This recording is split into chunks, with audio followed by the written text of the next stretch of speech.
Right. So So another element we have here is co-employment can have a significant financial and strategic risk benefit for your organization. so I'll ask people to think, is this true? And if it's true, if you think this is a reality, take a moment and think, all right, can I come up with a situation in which this would actually manifest? I'm Stephen's contingent worker. I might or might not be his employee. Where is Stephen? Can you think of a situation in which some horrible happens to me while working for Stephen? I get discriminated against, I get harassed, I break my leg. Where is Stephen better off if I'm his co-employee than he would be if he wins the "no, Eric's not my co-employee" argument? If you think this is a reality, if you think it's a myth, just say myth. Okay, let's give our certification candidate a moment to think about that. So there's two things here. One is, what's the answer, Eric? Is this a myth or reality? This is a reality, and I'll just tick off a couple of examples. One, ownership of intellectual property. In a lot of cases, by operation of law, you own the intellectual property that your employees create while you've engaged them to create them. So if for a non-employee, the presumption is that you don't.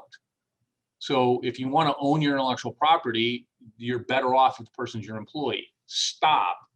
If you're actually engaging people to create, so they're going to be creating copyrightable information, inventions that you might want to patent, trade secrets, I strongly prefer that for employees, consultants, independent contractors, contingent workers, have the person sign an IP assignment agreement.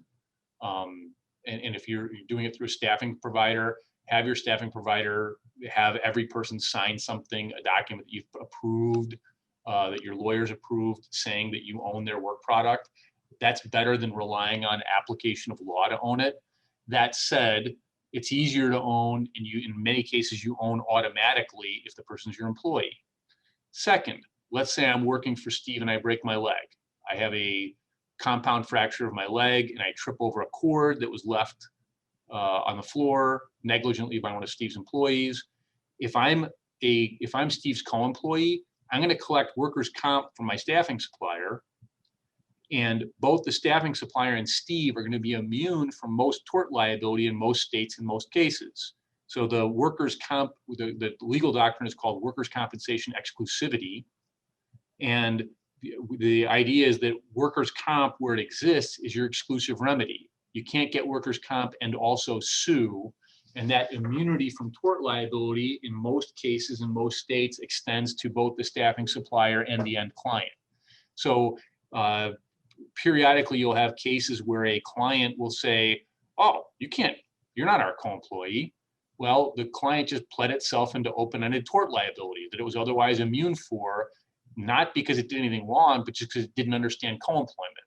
It was a co-employer, didn't think it was, so it took away its own tort immunity. And there's cases where this happens periodically.